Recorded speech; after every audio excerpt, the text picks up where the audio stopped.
4 weeks have elapsed since the second round of Season 3 of the eTeam BRIT GT Challenge, where we travelled to the Temple of Speed, Autodromo Nazionale di Monza, where we saw our second different winner in as many races. And now we have a new leader at both the top of the drivers and the team's standings. Welcome to the lovely Cheshire countryside, to a place in Little Budworth, just 8 miles outside of Chester city centre. Welcome to Oulton Park.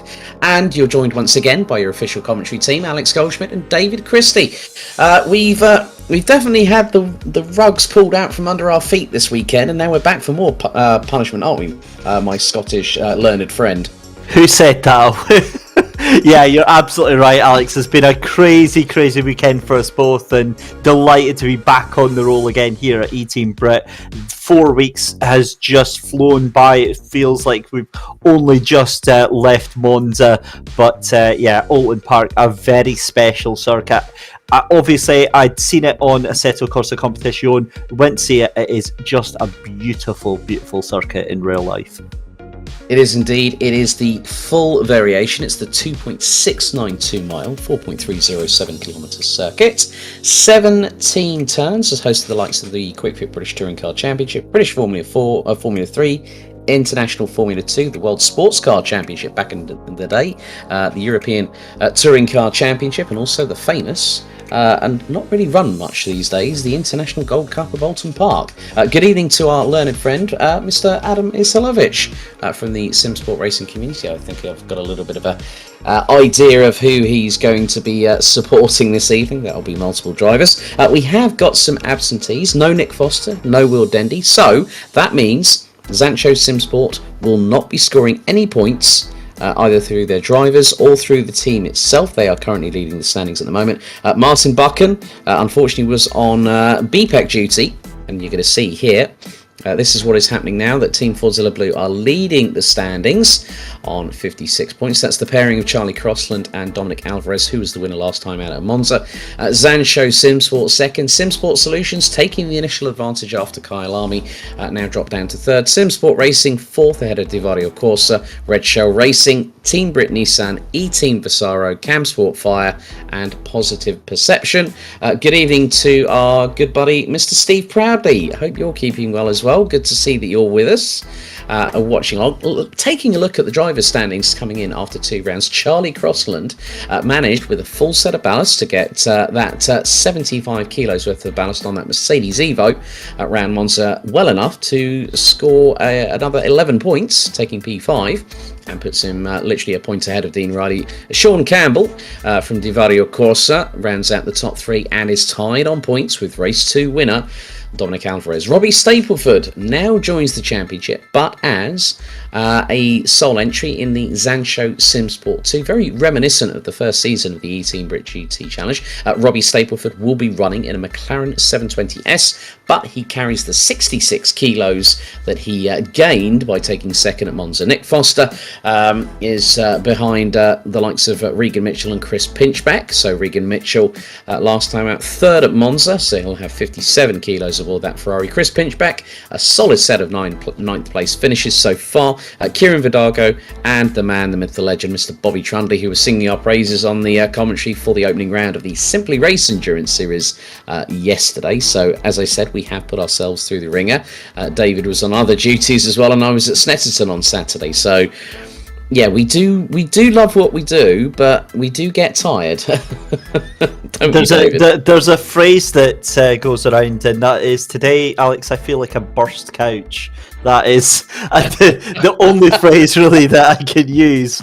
But look, this is such a privilege. I say this time and time out, and I always hope people don't think we're just saying it for the sake of it. But it is, I mean, it's so cool. We get to be part of this. So yeah, I mean, it's great to be here and roll on to Oulton Park, Alex.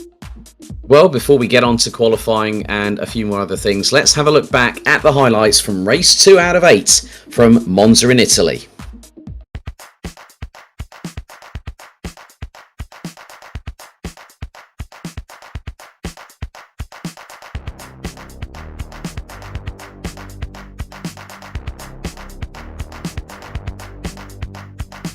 Here we go. Round 2, eTeam BRIT GT Challenge.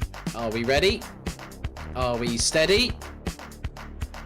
The green light has been given, and Alvarez has got the jump on Joel Schmidt going down into the Rettifilio. And there's been a turnaround, and already Rich Smith has already found himself in the barriers, and that has caused carnage.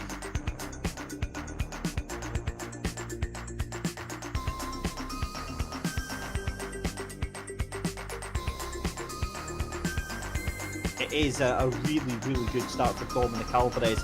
You've got to also say it was a pretty poor start, Alex, for those Simsport Solutions cars. But it's Schmidt versus Alvarez at the front.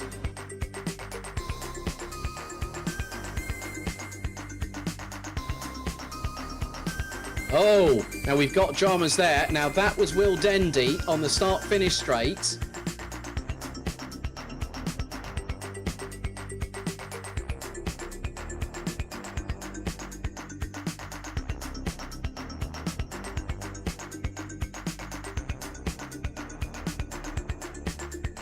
With car number 76, which was Rich Smith, and oh, now that was Charlie Crossland.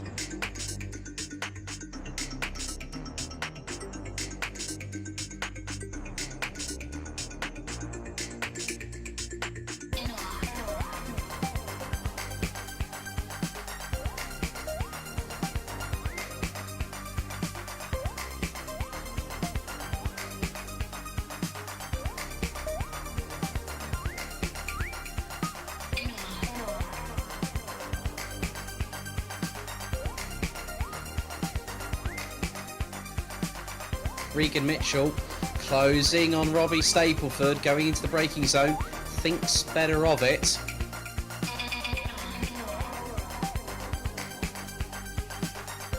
Robbie Stapleford, it's not going to happen. It's going to be onto the brakes then for Pinchbeck. I think he's too far back, surely. No, he makes it stick, and yeah, that could have been a little bit worse than it was, but yeah, Pinchbeck gets that done.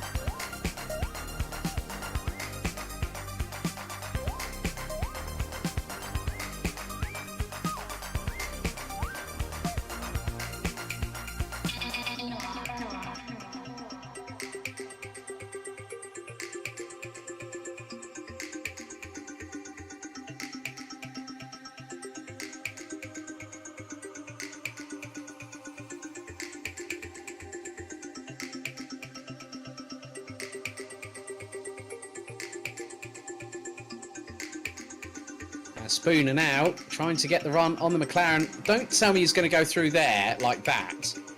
And he's got through.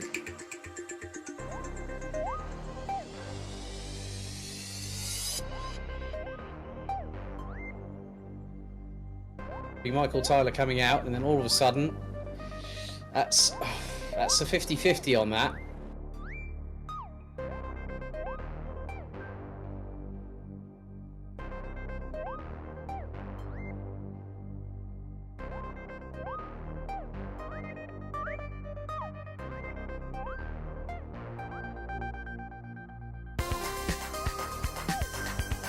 Turn one, Bobby Trundle's going to try and be late on the brakes again, very, very gently round for the both of them. This is what I love about it. That is what a Settle Corsa competition is about. There's enough room for those two cars to be side by side, try to keep these two in check, but knowing that there's a high potential for collisions, and Sean Campbell tries to go around the outside. Oh, that is a beautiful, beautiful move there, Alex. Luke Pound has just obliged and gone exit stage left, and then Dean Riley's decided to go up the inside of Bobby Trundley, of all places, through the Parabolica.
So we're now halfway through the 30-minute qualifying session for round 3 out of 8 for season 3 of the eTeam BRIT GT Challenge. As we will now find out who is going to be at the top of the timesheets come this round. And at the moment, for those wondering, you can see in the chatters, whichever you're watching on, YouTube, Facebook Live or Twitch, pitwall.live/timing/Simsport. That is where you can find out how everyone is getting on at the moment. And in the meantime, despite having 39 kilos on that car, Charlie Crossland's got provisional pole from, of all people, we were talking about this man on Friday afternoon, weren't we, David? Mr. Bobby Trundley in the Nissan, less than 0.16 behind in second. Oh, that's amazing, isn't it? Because I was right at the end of our little preview show. I was like, actually, you know, Bobby Trundley could do this, and I never actually for a minute seriously thought it, but here we are in the big bad Nissan GTR, second place. That's an effort and a half. Okay, Joel Schmidt, who was on the front row, goes provisional pole by 45 thousandths of a second. The German driver in the number 74, running alongside David Simon in Team Fordzilla Orange. I think what we're going to do now, we're going to do something a little bit different, something I don't do very often, but we're going to go, if we can, on a hot lap. Let's see if we can stick with Max Spooner in the number 63 Lexus RCF GT3 from eTeam Visaro. So across the line, now heading down into the right-hander here at Old Hall Corner. And then it's the run towards the dip here, down the avenue. And then you're going to see a little bit of a roller coaster jaunt down the hill through Denton's, into the sweeping left here at Cascades. And then it's the run up towards the far part of the circuit. Very fast and flowing here, up through Lakeside, before the left-hander here at Island Bend. You've got to really coax it through, but keep the car pulled to the left-hand side as hard as you can. We were talking about that particular part of the circuit, myself and Dave, during the previous show, that if you get it wrong going into Shell Oils, a little bit of a twitch there from the car as he tries to hit the power coming out of Shell Oils corner. Through into Britain's. So it's a quick sort of a flick-flack chicane, so to the left, to the right, down hilltop, and then we're going to have another chicane coming up very shortly at the bottom of the hill here, down into Hislops, which will then lead into Knickerbrook, and then there's just a few more corners to go. Temperature still trying to be at a premium, but also the tyre temperature is going to be quite crucial here. Out of Knickerbrook, up through Clay Hill, through Water Tower, and this is where you're really building the speed and the commitment here at Oulton Park International. On the brakes hard, down into Druids, maybe drop down a gear or two. It's a double right-hander through there. Under the Oulton Park Bridge, there is a yellow flag out at the moment, but through into Lodge Corner, it's the final right-hander on the circuit. Down the dip through Deerleap, and that's a hot lap of Oulton Park International, 2.692 miles. A really, really fast-flowing, wonderful circuit to drive round. A couple of flashpoints that we're just about to see here, coming round Island Bend down into the Shell Oils here, the Shell Oils corner. As we said, it's that grass on the right-hand side. So if we see cars going two abreast into that corner, almost certainly one's going to be off onto the grass on the right-hand side. And that doesn't normally say anything too bad, but once you're on there, there's no traction. You're almost always going at a heavy rate of knots, and it will end badly for that specific car. The other thing as well is, you might have noticed, Alex, from the onboards, a lot of the cars not taking too much of the curbs, and the difference being is that these British GT tracks, and again, I've experienced this for myself, the curbs are a very unusual breed. They look just flat, they look just like normal race track curbing, but they're actually very specially raised and profiled. So what happens is they're serrated, so when your car goes over them, the car does not like it at all. And what that does in the Settle Corsa Competition is it rapidly decreases the tyre pressure in the tyre that goes over that curb. So what you want to do is stay off those curbs, otherwise you'll end up likely getting a slow puncture in that tyre, which is going to lead to some huge accidents. Right, okay, so in the battle for pole position as Daniel Hyde goes, exit stage left, going through Old Hall. David Simon, one of 4 Team Fordzilla cars. Charlie Crossland, fresh off a victory on the opening round of the Simply Race Endurance Series alongside Jack Ashton and Sean Arnold last night. So Charlie might be one of the youngest in the field, but he is rather committed. We know he's very, very rapid as well. And at the moment, as things stand, the top 10 rounded out by Kieran Vidago, covered by a fraction over a second, as David Simon goes P12 in the number 64. Rounding out the top 15, that is Mark Neutlings in the number 555 Bentley Continental GT3. Good to see Chris Pinchbeck's mum, Jean, watching along as well, sharing for all everyone from the Simsport racing community, which includes the Simsport Solutions guys, but especially her son Chris. Rich Smith at the moment. Now, Rich Smith has had a very, very difficult couple of rounds. I mean, especially Monza, and he was on for pole there, and he came out a bit too wide coming out of Lodge Corner and going into Deer Leap. And you said about flashpoints, that's a very important flashpoint there, because if you get it wrong coming out of Lodge, but then I'm just hearing that Chris Pinchbeck is 0.3 up. That could put him into the top 7. Yeah, that would be huge if he's able to hold that on. The other thing that we always talk about is the importance of qualifying. Now, I would argue at this particular circuit, qualifying is probably one of the most important parts of this entire race event, purely because overtaking at Oulton Park is so difficult, Alex. It's so tight, it's so narrow that trying to get past is going to be very, very difficult unless you try and outbrake. That's certainly how I had to try and make my moves, is making almost wild lunges into the corners, and we both know that it takes two to tango in this championship. Well, someone who's tangoing around with 75 kilos, Dominik Alvarez, has just put the 510 Team Fordzilla Mercedes up into P7, and that is just over three-quarters of a second off of the time set by Joel Schmidt. So at the moment it is a Team Fordzilla 1-2, but one being the orange team and one being the blue team, so it's orange leads blue in Team Fordzilla land. Good to see Dean Riley firing a little bit further back up the front of the field. Well, the thing is, this is a local track to him.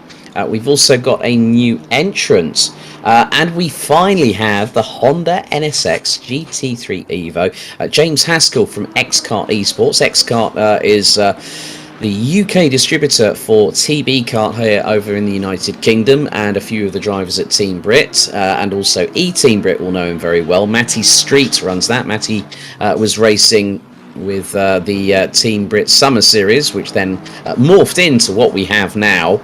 And as I say that, Rich Smith has just gone provisional pole by a tenth with 7 minutes to go, David.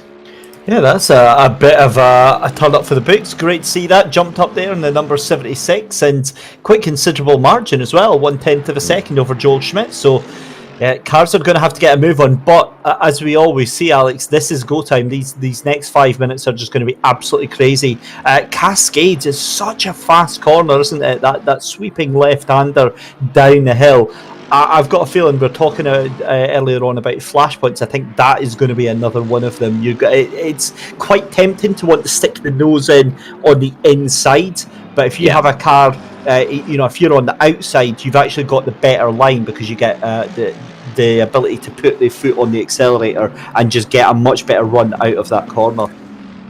Well, Charlie Crossland going through Britain's being followed by Robbie Stapleford, so we now have another McLaren 720S GT3. Because of the grid allocation, no more than 6 cars, so that's 3 teams of 2 cars can run the same vehicle. If he decides to join the championship and someone has already got that car, well, you're out of luck. And Robbie Stapleford, he opted to go for Woking's finest, so good to have him with us on the grid. Now, there was a lot of discussion in the chat on Discord.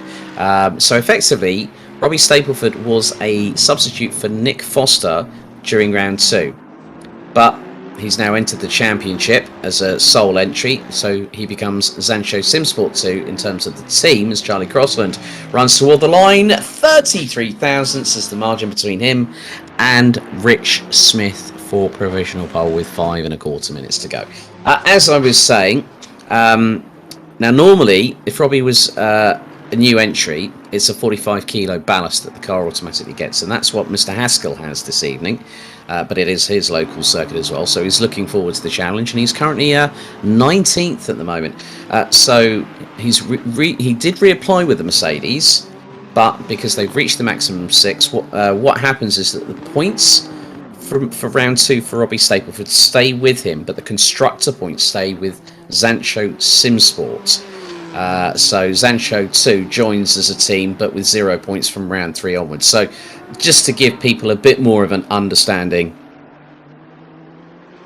So, I mean, it's good to have him on board as well. He's rather rapid from what I hear, we saw last time. Well, I mean, Robbie was second last time out, and that's no mean feat for...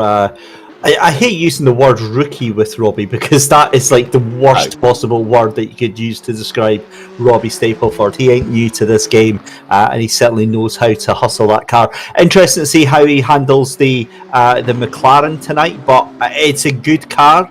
I don't think it's going to have the upper hand here, but the fact that, I mean, if you look at Bobby Trundley getting the GTR in the top 5, I think that says all you need to know. That is an inspiration for whatever you're deciding to drive around this track tonight. Yeah, a little bit of a run wide there for Luke Pound, who's just aborted his lap coming out of Old Hall and going exit stage left at the Avenue. So brings out the yellow flags. Mark Neutelings, who finished in 8th position. He's going to have, well, he's got 21 additional kilos to that Bentley Continental GT3 as he's about to make his way through Deer Leap. Currently 14th at the moment, 1.275 seconds off of provisional pole. And the Dutch driver goes across the line, and that might have just been an outlap. Daniel Hyde from Cadan Casual Apex now makes his way through Britain's, and that 5.2 litre naturally aspirated V10, mid-mounted rear-wheel drive. I mean, it's a lovely looking car, the Lamborghini. It's one of the more aggressive cars in GT3 racing. It is, but not just in GT3. I mean, as a normal car itself. I mean, when you say as a supercar, especially to gentlemen, Alex, of our generation, you know, it was a poster child when we were growing up. The Lamborghini Diablo. Was that a low blow? I felt just. Well, then? hardly, because I was including myself in that one. So. Oh, thank God for that! You mentioned it. I said gentlemen of our generation, but no. In all seriousness, we were growing up. Yesterday was a long day. So for you and, well, for all of us, because it is what it is. But no, I mean, the Lamborghini has always been one of those types, one of those marks that you just drool over. They always love to be different in their styling. You can always recognise the Lamborghini, and you know the Huracan GT3 is just an absolute weapon to take round. I cannot tame this thing at all. I've tried having a go at the Settle Course competition in this car, and I just do not have the ability, the talent, the skill to keep control of that. And when it is absolutely on rails, it is so blisteringly fast. But for me, it's like the Audi. It's very, very unpredictable. That snap oversteer that will send you to the nearest barrier with no warning whatsoever, Alex. Yeah, coming into the last 90 seconds of qualifying. It's a 60-minute race, 20-minute pit stop window, so opens with 20 minutes completed and with closes with 20 minutes to go. And yellow flags are out. That is for the number 4. That's Kieran Vidago, of all people. Kieran has raced at this circuit before, but at the minute, Charlie Crossland, Rich Smith, Joel Schmidt, Dean Riley, Bobby Trundy, Sean Campbell, Robbie Stapleford, Stuart Ross French, Regan Mitchell, who we're with now out on track, Dominik Alvarez, they complete the top 10, covered by 9/10 of a second. Then it's a further 9,000ths back to Chris Pinchback. Paolo Tempera, who picked up his first points at Monza last time out and was 13th, so took 3 points on the board. Vidago, Neuteling, Simon, Brockies, Lane, Brown, who's Ben Brown yesterday. He said, I'm going to be feeling a little bit better after what we put ourselves through yesterday, because his right foot wasn't feeling too great after the amount of time he was sitting behind the wheel, but he's back out on track, so it's good to have him with us. James Haskell in the Honda, 19th, Luke Pound, Charlie Purr, Sandro Ballesteros, Max Spooner, Daniel Hyde, and James Hall with Michael Tyler rounding out the 26 strong, but we are down to the final couple of seconds. Yellow flags are out. Checkered is out for the session. Charlie Crossland storming his way. Oh, he's just up that by 0.17 of a second to 2/10 between himself and Rich Smith. And at the moment, I'm seeing that Dean Riley's in the pits, Bobby Trunley's in the pits, Sean Campbell, Dominik Alvarez, Chris Pinchbeck, Paulo Tempera, the likes of Stuart. Now, Stuart Ross French is running pretty well. He's currently P8 at the minute, and he's managed to get a couple of points at Monza.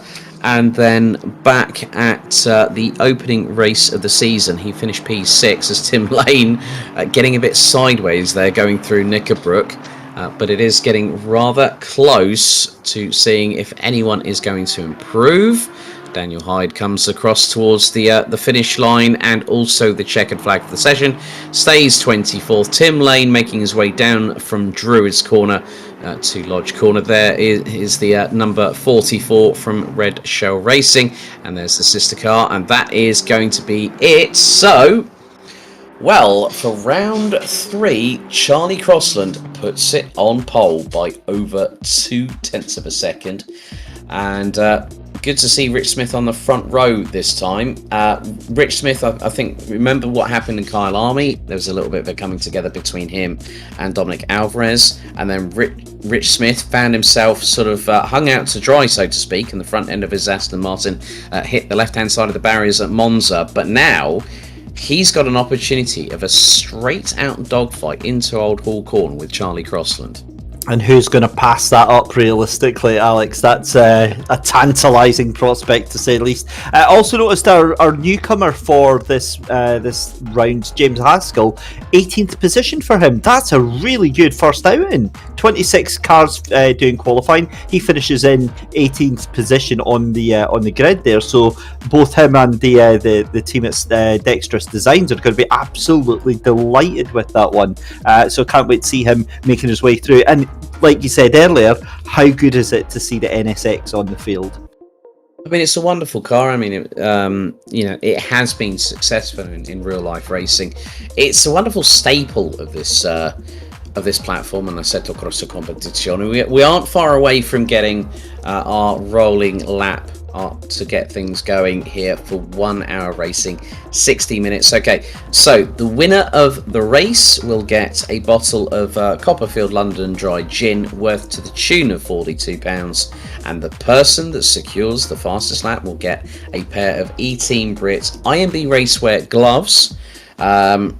So already, funny enough, David, it's 2 for 2 so far for both, because it's been Dean Riley and Dominik Alvarez that have both won the race and also posted the fastest lap.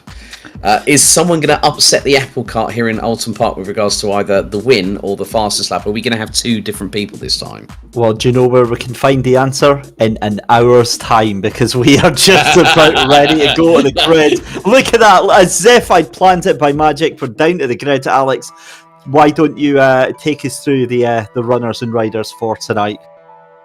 So, pole position for race 3 out of 8, Charlie Crossland from Team Fordzilla in the number 10 Mercedes. Then it's Rich Smith from Simsport Solutions alongside in the 76 Aston Martin. Another Mercedes and Aston Martin row, this time row 2. Joel Schmidt in the 74 from Team Fordzilla, and the Aston Martin of Dean Riley, second in the championship in the 222 Aston Martin.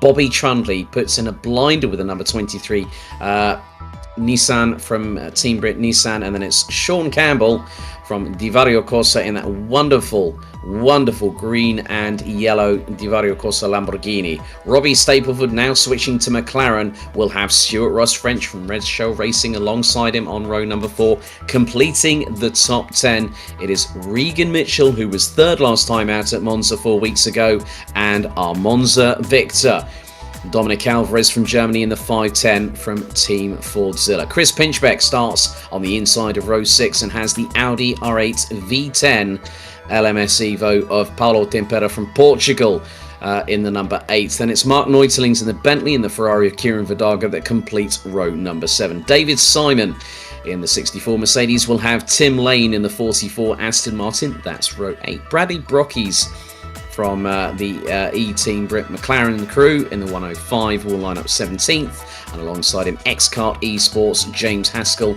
in the first new entrant in the terms of a manufacturer thereof. Honda joins the grid for the first time this season. Ben Brown in the 22 Campsport Fire. McLaren is running solo, no Chris Wilson tonight, and he's got Luke Pound in the 66 Nissan alongside him. Charlie Purr in the 88 Ferrari, Sandro Ballesteros in the number 19 Aston Martin. eTeam Visaro's solo driver tonight, Max Spooner, starts in 23rd position ahead of Cadan Casual Apex's Daniel Hyde in the Lamborghini. Then it is we've got James Hall in the 67 McLaren and Michael Tyler in the 445 Aston Martin. And Bobby Trundley has just said, do I get a cookie for that? Well, Bobby, you're going to have to buy that one for yourself, mate. I don't know, I might buy him a cookie for that one. I'm Bobby Trundley's biggest fan this season. Goodness me, that's a heck of an effort. Look, just having him up in the top 5, Alex, I'd be very nervous if I was up in that top 10 right now, because there's a lot of fast cars and they are on the run down to that first corner, Old Hall Corner, and both in sim racing and in real life, all hell can break loose at that corner very, very quickly indeed.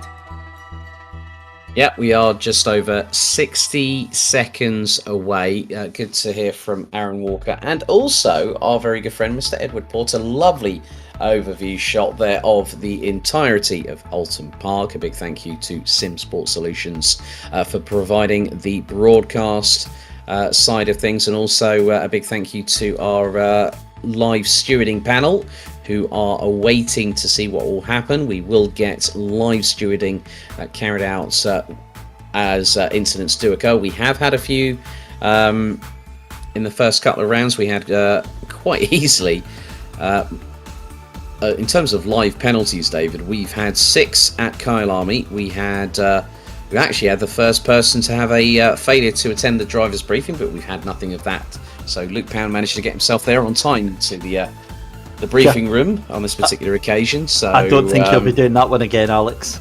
No, once bitten, twice shy, David. Right, 5 seconds to go before we go on a full formation lap. 2.692 miles, 4.307 kilometers, 17 fantastic corners, and we have 13 rows. That's 26 cars, as now Charlie Crossland leads the field away along with Rich Smith.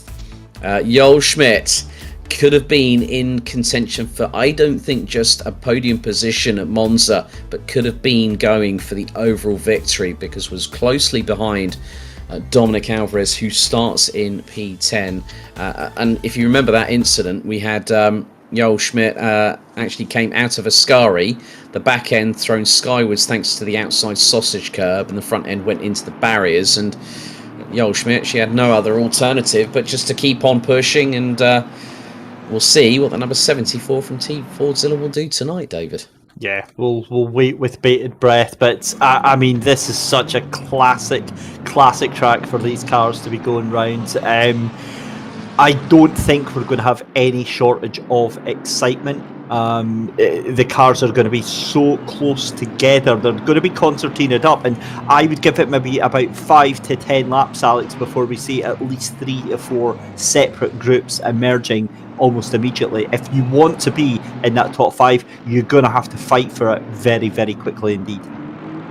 Now comes the time for preparation being key to a lightning fast start on the 2x2 rolling start that we'll have in just a few seconds time, as the field is now making its way out of Shell Oils, as you can see on your screens, and furiously I just saw Charlie Crossland furiously weaving that Mercedes front end from side to side rather quickly coming out of Britain. It is about heating up the tyres, the carcass of the tyre, which then will permeate that heat through to the alloy wheels, and thereby the brakes will be up to temperature. But we are just moments away. David, final thoughts before we go racing? Look, we're going to be in for a cracker. This has got all the hallmarks to be one of the talking points for the season. It's early enough and it's important enough to be pivotal for the championship. Right then, not far to go now as they head through Water Tower. So far, we've had 2 different race winners. We've already had 120 minutes of racing. And as things stand, we have had 6 different drivers on the combined 2 podiums so far. Dean Riley, Charlie Crossland, Sean Campbell. That was round 1 at Kyalami. Dominik Alvarez, Robbie Stapleford and Regan Mitchell, round 2 at Monza. How are things going to shape up here at round 3 in the leafy Cheshire countryside at Oulton Park International? 60 minutes on the clock for round 3 of the eTeam BRIT GT Challenge. It's Crossland versus Smith. It's Aston Martin against Mercedes. And now it's a little bit of a wait, but very shortly. Are we ready? And we get the green flag. We are underway, and a great start from Charlie Crossland, who leads the field going into turn 1 and instantly cuts across the front of Rich Smith. And there has been a turnaround. Oh no, don't tell me that's Bobby Trundley, and it's caused absolute havoc behind. Oh no, that is not what happened. Not what I wanted to see, and I know not what no one wanted to happen. And Bobby Trundley has just been punted all the way down to the bottom of the grid, and Paolo Tempera might have been just given a drive-through for an automatically registered jump start. Well, I don't even know what to say about that one. Poor Bobby. It wasn't even a bad thing that happened really to him. He outbraked himself on the inside of the corner. You saw it over on the left-hand side there, and he just basically careered into the side of a car and then got sent onto the grass and collected about 15 other cars at the same time. Yeah, and you can see that Chris Pinchbeck's has got damage on that car. That 43 Mercedes not tracking true. Looks like one of the Aston Martins also had an incident. I think that might have been, I'm trying to look at the numbers now, could have...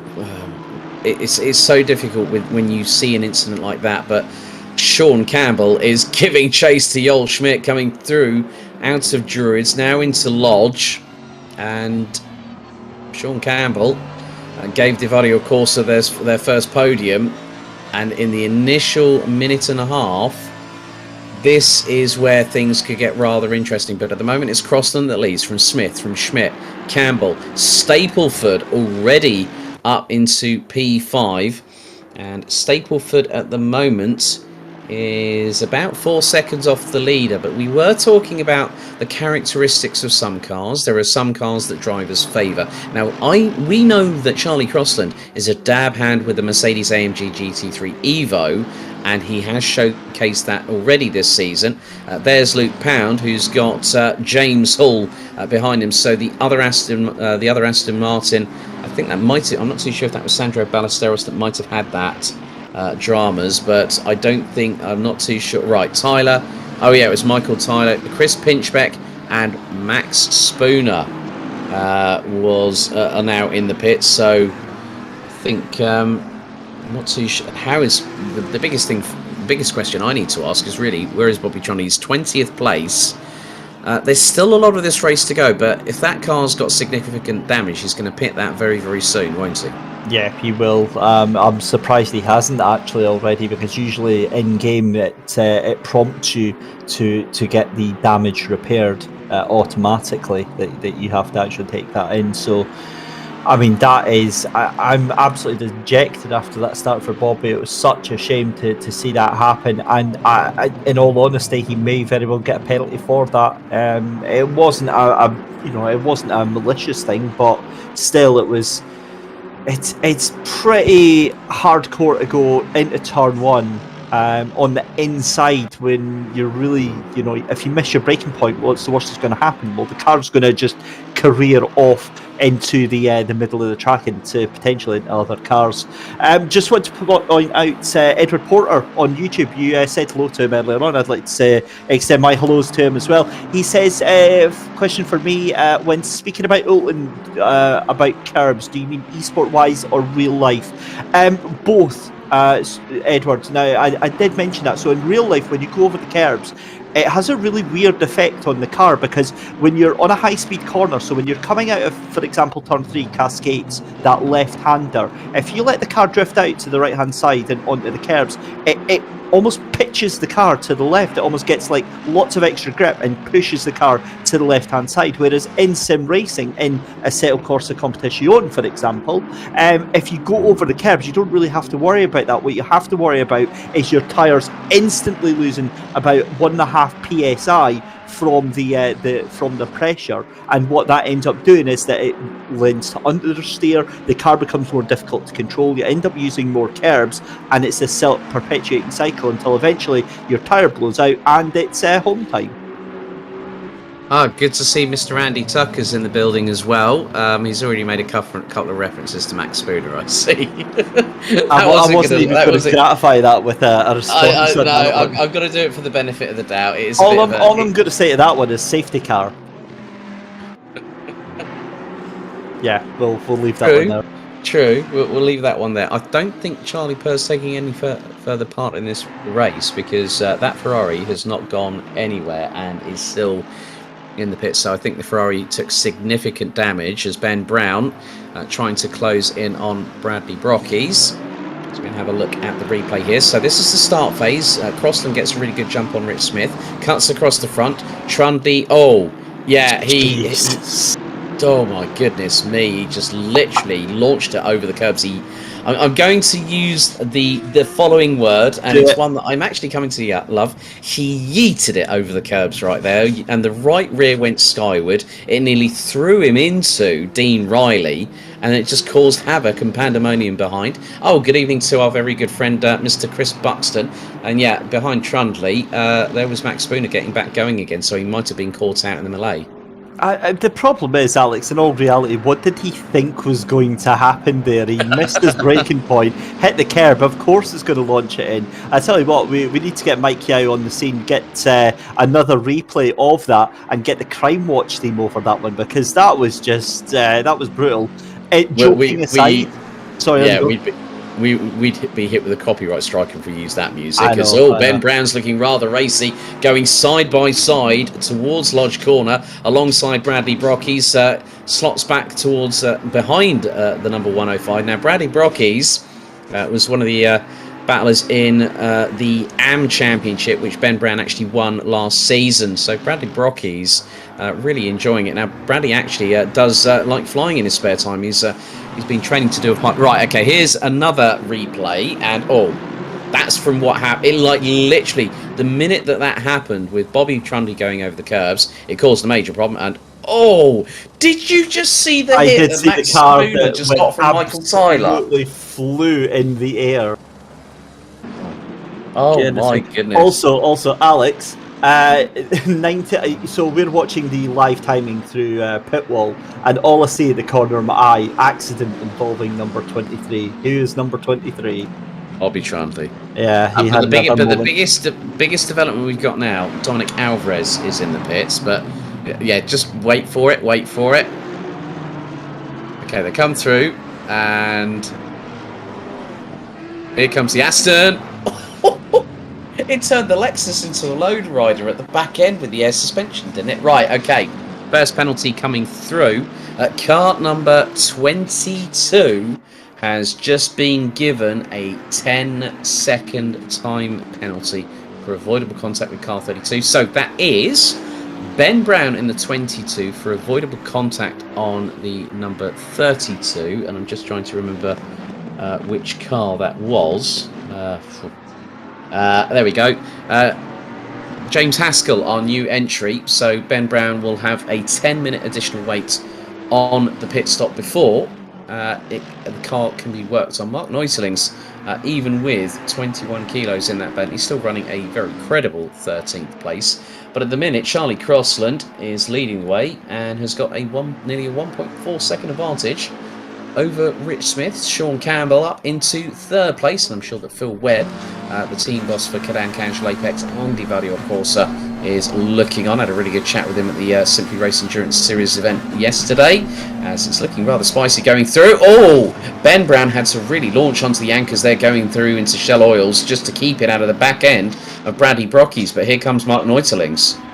Yeah, and this is definitely not an overtaking opportunity here at Oulton Park as you go through the chicane at Hislops. It's then up the run through Knickerbook. It's such a difficult part of the track to do, and especially once you get round here, once you get round the corner, Alex, it's almost impossible to try and get past. You can get the run, but I mean, it's suicide if you try and just outbrake someone into the chicane at Britain's.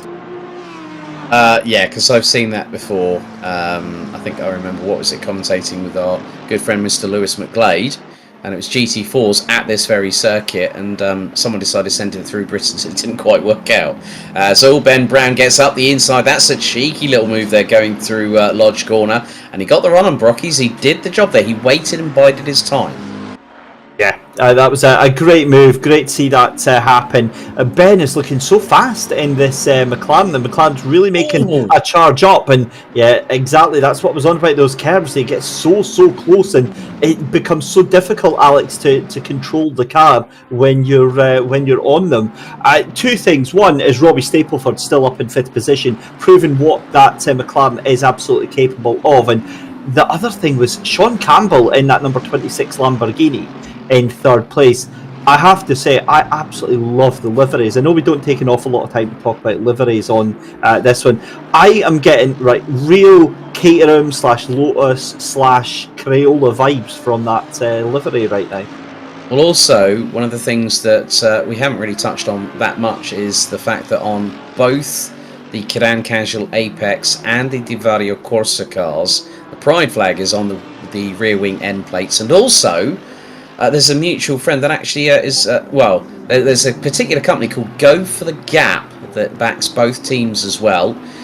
But it's really good to see that Lamborghini has been added to this grid. We are just under 9 minutes away from the pit stop window being open for the third time this season. So at the minute, the way things are running with the points, provisionally it is Charlie Crossland looking for what would be a victory this time around. Rich Smith second, Sean Campbell looking for his second podium in 3 races. Joel Schmidt hasn't scored any points on the podium at all this season.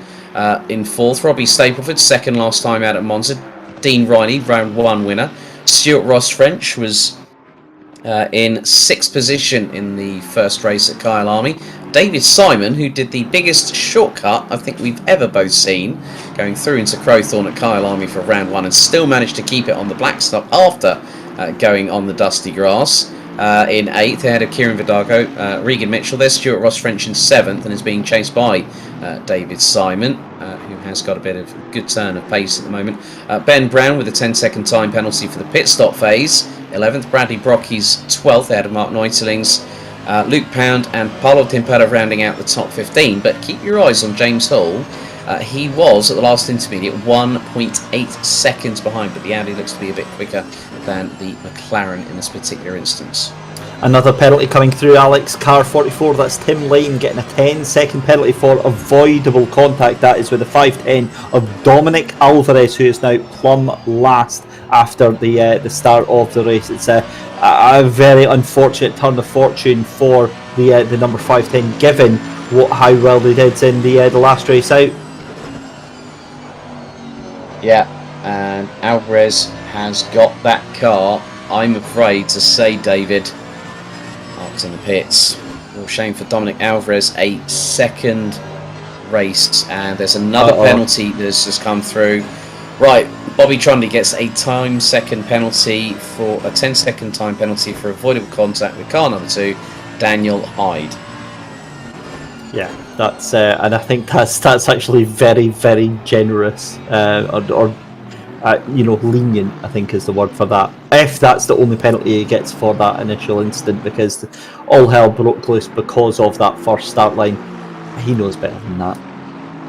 And good to see that Jack Ashton, Team Fordzilla teammate to the likes of Charlie Crossland and to David Simon as well.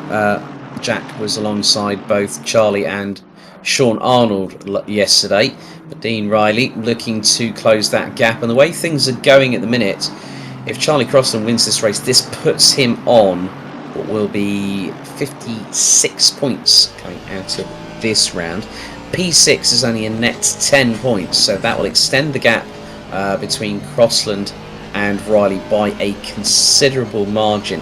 But what I'm looking at it from this perspective, this could also bring Sean Campbell into the mix as well, because Campbell had a third at Kyalami, and then at Monza he had P7 finish, so 9 points. So that's 25 points. That's going to help him no end. That will put him on 41. So you could say that Dean Riley could be very much under pressure, as now that's the case with Bradley Brockies, who's got Mark Neuslings in that Leviathan from Crew, the Bentley Continental GT3, and the Dutch driver gets through for the first corner at Old Hall, and he gets the job done. We've got another penalty coming through.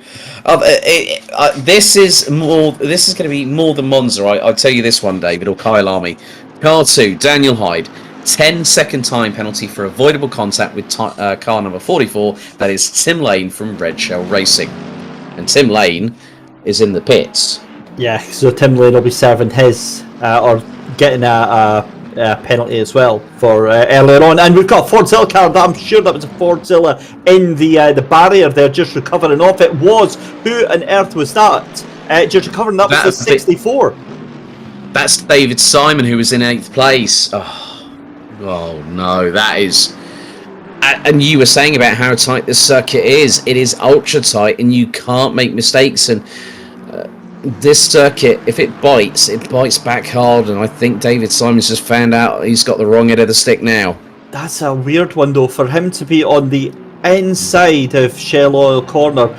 I would put a lot of money on the fact that he's went on the grass at the exit of the Island Bends and went straight off into the wall there and just had to try and bring that car back round. I've just seen another car retiring off. I think that might have been, was that the 63 there, or was that Regan Mitchell that got round there? I'm not sure, but we'll have a look at that. But yeah, look, that is a big moment, and he's going to have big damage on that car. Yes, indeed. So we are getting through. So we're going to have a look at a replay here.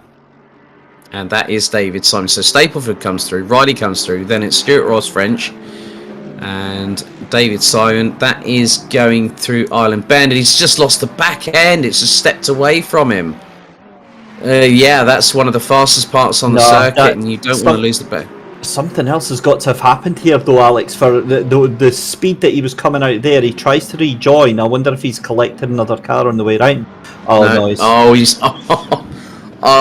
I said in the previous show that someone at one point actually beached it. It is one of the competitors in this championship. I'm not going to mention it because I know who it was, and they'll probably give me the beatdown for it. But it was just like the way he just went into that corner.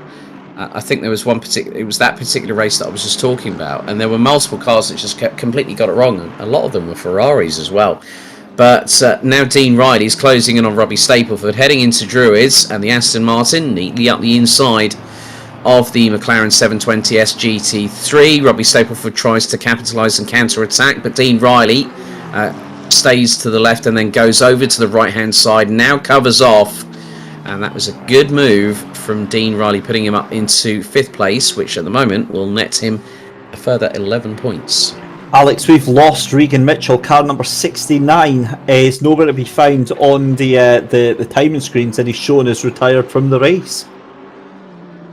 Yeah, I'm just going to have a look now. Yes, now he is. That is at the far part of the circuit, so between Clay Hill and Water Tower, where the car is actually where the car was at the time of when it happened. So that is a real shame. And we've got Luke Pound, who is trying to close in on David Simon. So David Simon back on the comeback trail. Just over 90 seconds to go until the pit stop window opens for round 3 out of 8 for season 3 of the eTeam BRIT GT Challenge. If you have not liked or shared or subscribed wherever you're watching, please don't forget to do so. It does help us all out respectively. You can also go to @eTeam BRIT on Facebook, Twitter, Instagram. We are even on LinkedIn, and you can also head to our official website as well. In the meantime, a big thank you to all the partners and sponsors such as the Douglas Bader Foundation. Also, Grid Finder. We are an approved Grid Finder league, so you can actually register on there. IMB Racewear, who support eTeam BRIT directly, headed up by Mike Pittman. Cheshire, the Jet Wash Company, also a part of it. Odyssey Batteries, part of the partners behind the main team as well. We can't do this without the likes of companies such as Simsport Solutions, the Surrey Copperfield London Dry Gin Distillery as well, Texaco, amongst others. If you do want to get on in the action, there are spaces. We know there has been some interest. Good afternoon to Jack Ashton as well. Mate, come on, jump on in, join the fun. Would love to have you with us. There is also the Discord link as well, and if you are interested, get in touch via the eTeam BRIT social medias, and we'll see if we can talk about you and maybe even speak to you if you hit the podium here on the eTeam BRIT GT Challenge. Right, time is now 40 minutes to go, and already we've had someone dive into the pit lane. That looked to be Bobby Trundley, so he's going to get that. He's going to get that hurt out of the way, David. He's going to get rid of that 10 seconds, get the pit stop done, and then go for it. Yeah, great to see that, actually, because that's a nice thing to see, that he's taking the pit stop immediately, Alex. Get the extra weight out of the way and just try and catch up with it. Now, Bathurst battle, though, for third and fourth position. Sean Campbell desperately trying to keep the... Well, he's lost that position, has he? He's actually just behind now the number 74 of Joel Schmidt. So that's happened earlier on in the track. Now, that has reversed right, because Campbell was in third, then was in fourth a little bit, then back down to fourth just now. So these two have just been trading places left, right and centre. But the great thing is that they're just dragging each other round. And they're not losing too much time, I wouldn't say, to the likes of Riley behind them.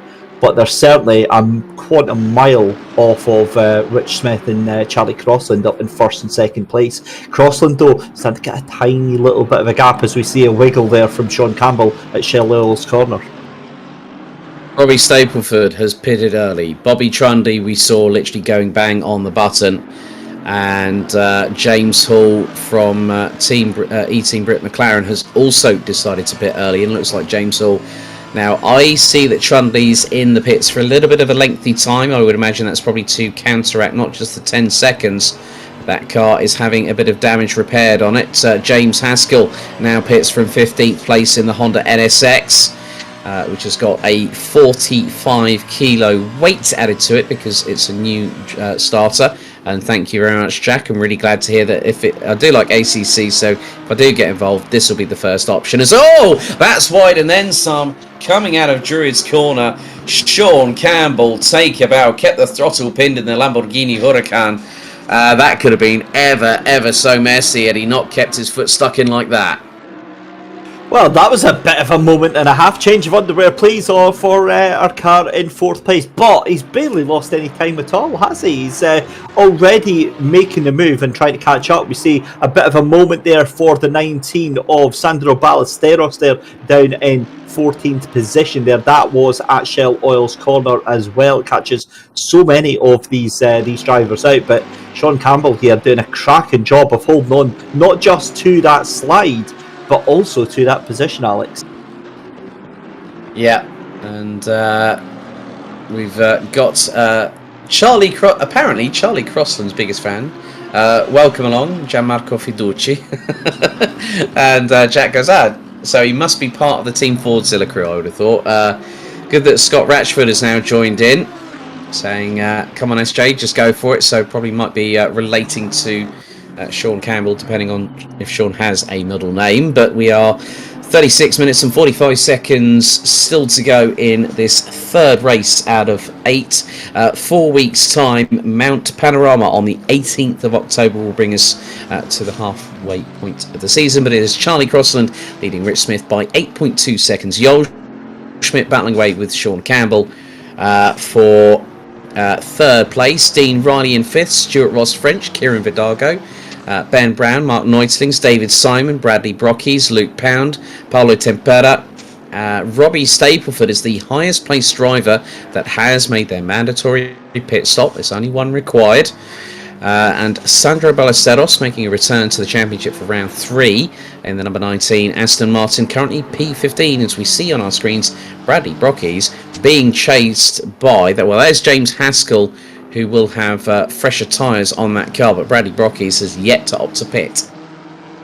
And this is the fantastic thing about the eTeam BRIT Challenge, is the fact that you get such a mix of talent on the grid at the same time. And up the front, obviously we see the likes of Charlie Crossland and Joel Schmidt and Dean Riley constantly up the front. My goodness me, Alex, how close was Bradley Brockies to that wall on the entry into to pit lane there? But it's just a wonderful advert for the championship. It really is. And you mentioned there about joining. If you do see what we're doing here tonight and you do want to get on board, please do, because you could not ask for a friendlier bunch of racers to be spending your spare time with. And the banter on the Discord is fantastic. The jibes that they give each other during the race as well, during the voice chat, is absolutely hilarious, especially if Bobby Trundley's on there. Although I think he might be being a little bit quiet tonight, Alex. I don't know.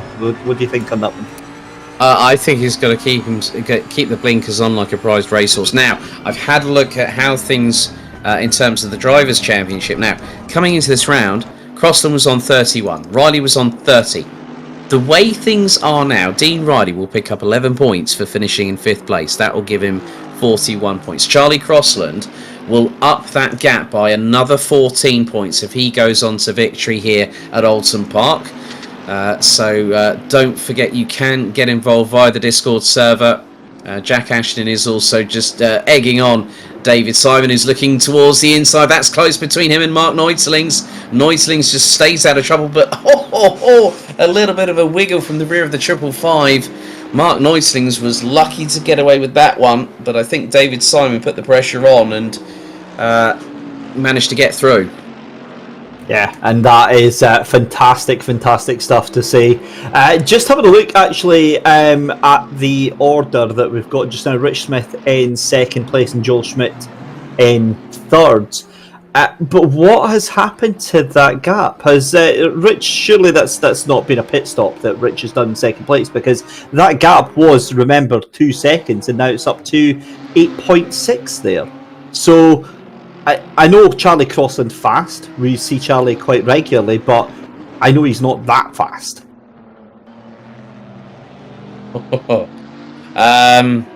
Yeah, when I initially came across Charlie Crossland for the first time, rather rapid young man. He's a bit more composed these days, but he was very ultra aggressive in his driving style. I mean, especially going for overtakes. But now I think it's either one or two things. Either Charlie Crossland at the moment has been lapping about a 10th slower than Rich Smith. It could be that either one or two things has happened, as Dean Riley has just pitted from P5 with 32 minutes and 40 to go. It's either that Crossland's got the wind beneath his wings, or Rich Smith has had a bit of a drama. I'll be interested to find that out from Rich after the race. I think it's going to be the latter, because the pace that Charlie's got is fantastic, and it's absolutely not to take anything away from him, but they're already on that bleeding edge, whereas maybe they'll get 1 or 2 or 3 tenths of a second, but certainly not 2 seconds per lap enough of an advantage. So I think something had happened there to Rich. He's got the thing going again, so we'll have to find out there. But what a battle this is from Sean Campbell, and I've got to give a lot of respect to both Joel and to Sean right now, because the two of them have been going at this for the past 10 laps or 12 laps or so, but they're not doing anything stupid. Sean's doing a real golden example of attacking driving here. He's looking but not pushing too hard. Now, is this going to be an example? This is the number 76, so this is through the second chicane, and it's on the right hander there. Does he go too wide? There you go. There's a perfect example of those. Oh, and a little bit. I think he'll get away with that. I don't think that was too bad. But Alex, that's a perfect example of why you don't want to go on those curbs here at Oulton Park. Right, Sean Campbell has just pitted from 4th place in the Divario Corsa Lamborghini Huracan GT3 Evo. So the battle is off for now, but then it's dependent on when Joel Schmidt decides to blink from 3rd place. Paolo Tempera chasing down the 66 of Team BRIT Nissan's Luke Pound. Now, one of the interesting things that we have... Oh, Regan Mitchell's had a disconnect with the server. Oh, Regan, I'm so sorry for you, mate. Myself and David, we are absolutely aggrieved that has happened, but that is part and parcel of what happens in sim racing. But I must give credit to this Portuguese man of war, the number 8 from Luzcar, Paulo Tempera, giving Luke Pound an absolute big amount of pressure through this battle. And this is for effectively what is P10 on the road at the moment. Yeah, it's big pressure being applied to the back of Luke Pound right now, and the pair of them 40 seconds behind Campbell in that Lamborghini. So this is all you can do, Alex, here at Oulton Park, is apply that pressure, have a look at the car in front, see where it's vulnerable, see where it's open to attack, and then try and take your chance. But 10 minutes left to go in the pit window as well. I'd be more instinctive to, if you can't get past them, just get into the pits, get some fresh boots on, and try and do the undercut. Yeah, and especially when you won't have to put so much fuel into the car. As now Rich Smith from P2 pits with 9 3/4 minutes to go on the pit stop window, and then it'll be a 20-minute dash to the finish line. And Joel Schmidt, she now pits from P3. So the number 74 from Team Fordzilla now jumps into the pit lane. But this battle here between Paulo Tempera from Portugal and Luke Pound in the number 66 Nissan is absolutely enthralling to watch. Again, it just goes to show, David made a point of this at round 2 at Monza, that this is something that we really like here. And two drivers that were teammates, they're not anymore. So Sandro Ballesteros and Bradley Brockies. eTeam BRIT Aston Martin versus eTeam BRIT McLaren, and Brockies is ahead at the moment, but Brockies is on fresher tyres, so Ballesteros will have just let him get past and maybe will be running his own race. Ballesteros, based out of Rochdale, actually is an ex-kart driver, so which is where Matty Street is actually based in, Rochdale. I actually work with Matty personally with the Cadet Kart Championship, and also with X-Kart in terms of social media provision. So good to see that X-Kart is being represented in this championship. But Ben Brown, currently P4, he's really done a good job with keeping the lap times as they are. And one of the impressive things, I mean, Ben said to me via Discord Messenger earlier on today, he said, I don't think we picked the right car with the McLaren. Well, he's making it work. It's a you can understand why he said that though, Alex, because the McLaren, it feels sometimes like a bit of a wounded horse. It's a beautiful car, it's a fast car, but it doesn't seem to just gel at some of these circuits. Going with the Mercedes or going with the Aston Martin feels like an easy option for a lot of these teams. It's a good package, it's a fast package, it's a stable package, but some people want to try something different. They want to go with the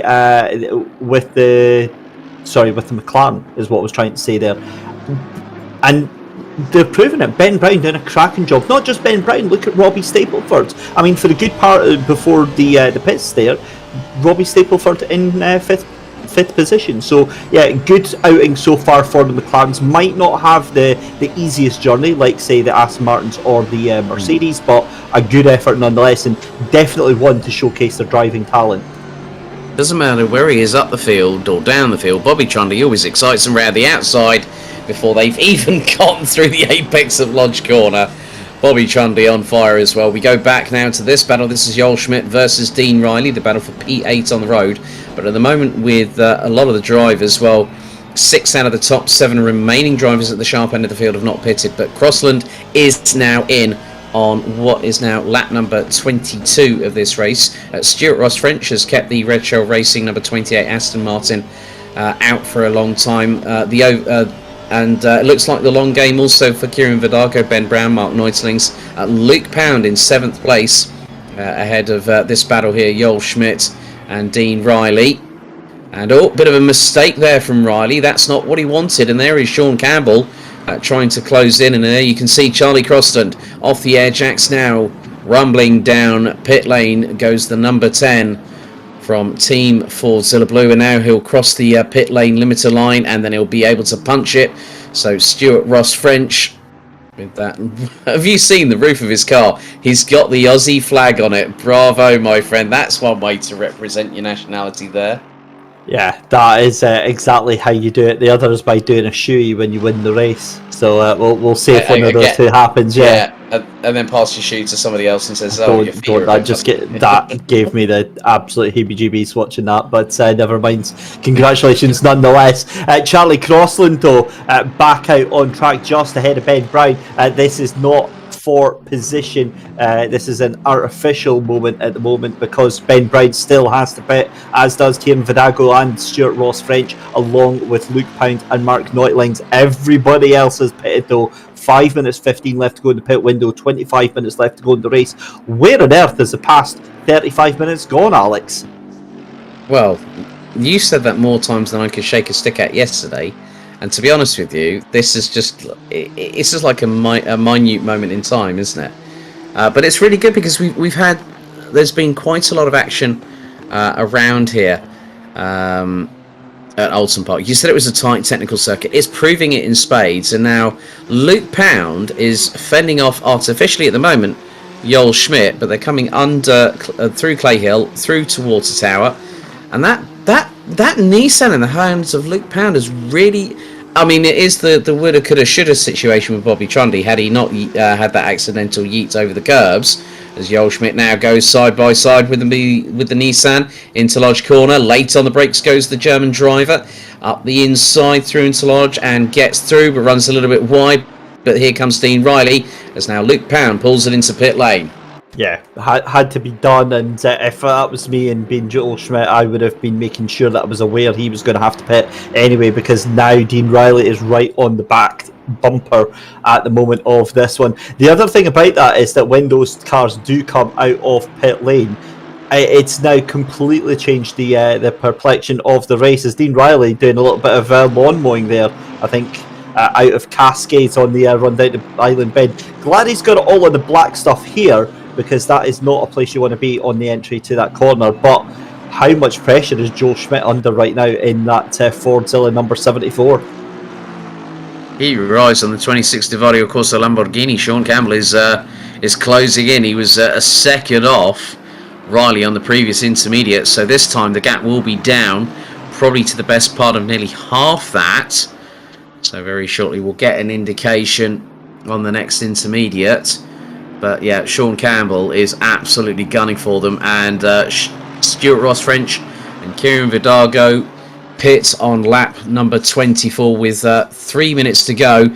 Ben Brown is, by my calculations, the last driver to actually pit. Now, Ben Brown at the moment, I'm just going to find out where he is out on track at the minute. He's just gone through the avenue and into Denton. So if I was Ben Brown, I think this lap I'm going to need to pit.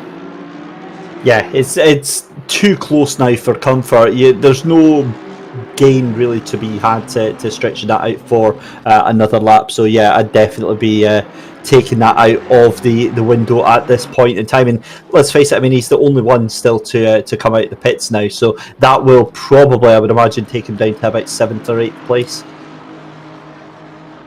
Yep, so just 2.25 minutes to go. And there's a little bit of dust being kicked up once again by Dean Riley, who's got Sean Campbell right with him. That gap was 1 second. It's a lot closer than that as they go through Shell Oil's corner. And it's now the battle for what is effectively going to be the final step on the rostrum, and leading the way in this is Joel Schmidt, who has been close but not close enough. Monza was a disaster for the number 74 from Team Fordzilla Orange, but look at Sean Campbell, pulls to the outside of Dean Riley as they go down Hilltop into Hislops. Riley keeps it defensive, through into the chicane, now through into Knickerbrook. A little bit of dust kicked up by the left rear of the Lamborghini of Campbell, but Campbell will keep on pushing through Clay Hill. Up to the water tower, and then into Druids as Chris Pinchbeck battling away. He's trying to go round the outside of Daniel Hyde, and that is for 18th position. And Pinchbeck's got to get the move done by Britons. That is absolutely glorious as Ben Brown pits from P2. That was a bit naughty, wasn't it? I mean, that's just like, you might as well just disconnect after something like that happens. You're just like, oh, come on, really? That is supreme driving skill from both drivers, it has to be said, for that to happen. Sorry, I'm going to cut across you here. Right, okay, Charlie Crossland might be leading the race, but the fastest lap of the race is now in the hands of Rich Smith. 1 minute 33.354. So, oh, that's interesting. That's interesting. Now we have 35 seconds until the pit stop window closes. So Charlie Crossland leads on lap number 25 by nearly 10 seconds from Rich Smith, who has the fastest lap in his pocket in the number 76. But this great battle here between Schmidt, Riley, and Campbell for the final step on the rostrum doesn't seem having any signs of slowing down now. No, it really, really doesn't. Also, to put some context on the fastest lap from Rich Smith, Charlie Crossland though did a 1:33.609, so he did his fastest lap of the race as well. So the gain was 0.3 of a second. The problem with that being is that Charlie Crossland has yet again for Fordzilla has all the aces up his sleeve. 20 minutes left to go. I mean, we are looking very, very good right now if you're in Team Fordzilla. Yeah, pretty much what we saw you and I yesterday for the Simply Race Endurance Series. But the thing is that what we are now going to really be concentrating on, we don't, Charlie Crossland and Rich Smith, they are, well, Rich Smith is about quite a few seconds ahead of this battle. Call that nearly 15 seconds.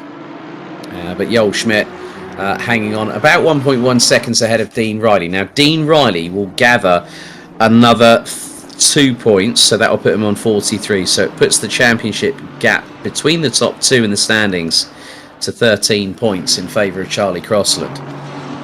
And they've gotten past, that is one of the Cadan Casual Apex cars, so that will be Daniel Hyde, because Hamish Eisner has not been able to attend tonight. So we still have 21 out of the 26 cars that took to the grid a little while ago. So we've got the 67, that is James Hall, that has just brought out the yellow flag, and that was coming through, I think that was Druids. No, was it not? Oh no, it was Druids. You're absolutely spot on. I was going to say it's Old Hall Corner, but clearly you've got... Oh, hang on a second here, though.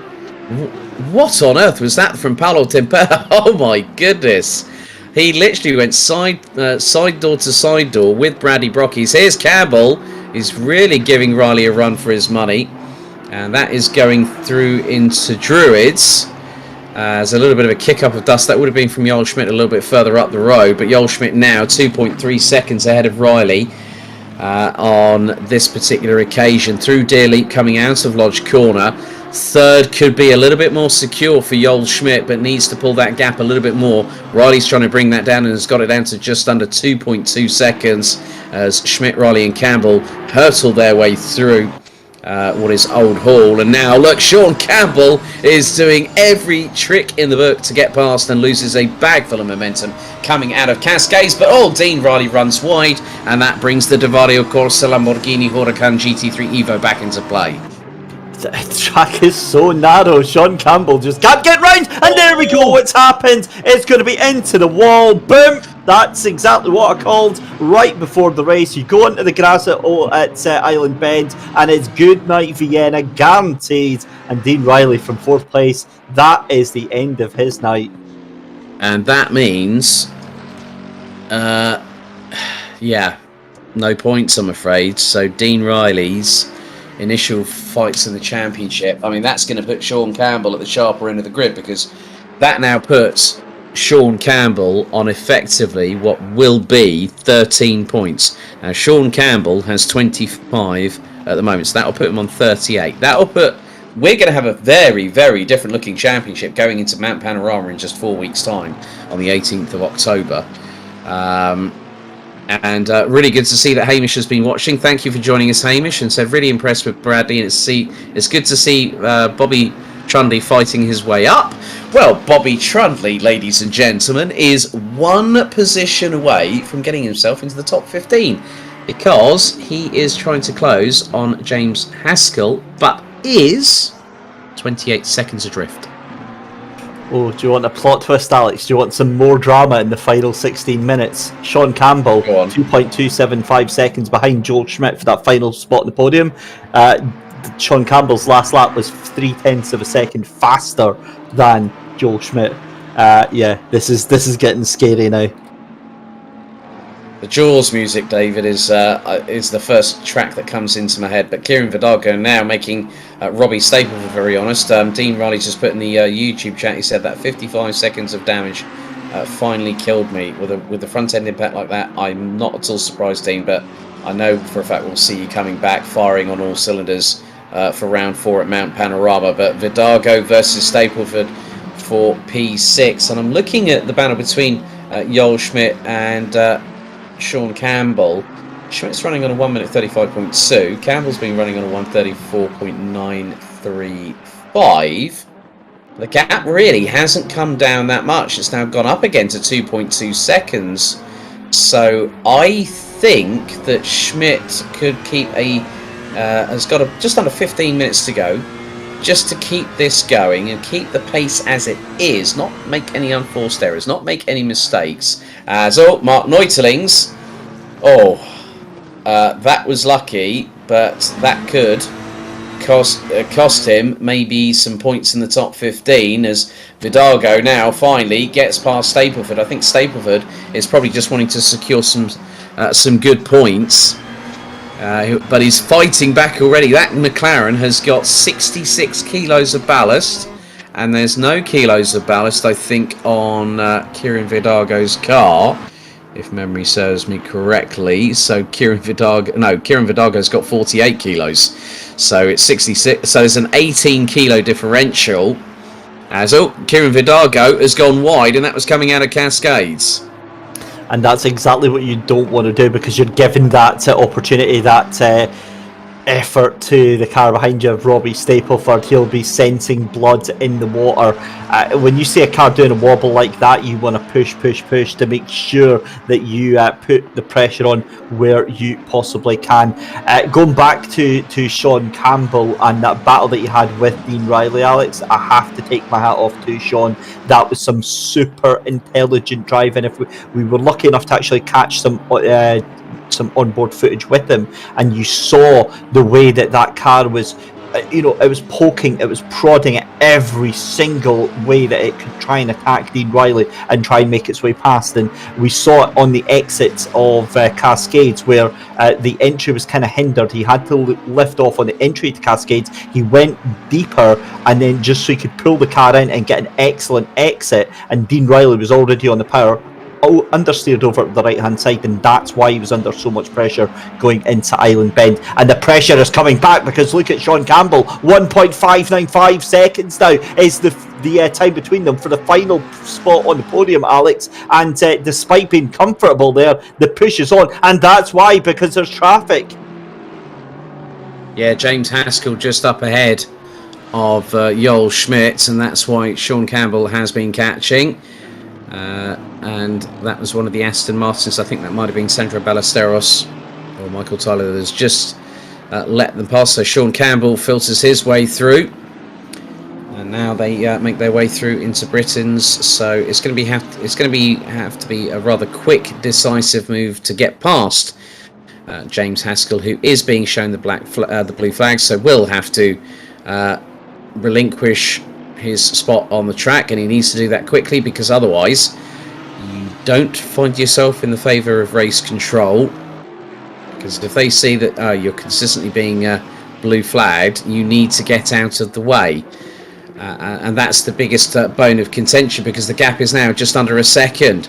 Joel Schmidt needs to now have that run past James Haskell to get through, and Haskell obliges, gets out of the way, looks to stay to the left hand side immediately, and does so And Sean Campbell, the back end, nearly steps out to the left as he puts the power down in the Lamborghini, and that has sort of brought a little bit of equilibrium to that contest at the moment, David, for the final step on the rostrum. Joel Schmidt now nearly 1.2 seconds ahead. Ooh, this is going to be exciting going into the final 10 minutes of this race, because you can absolutely guarantee that Sean Campbell is going to leave nothing on the table chasing them down.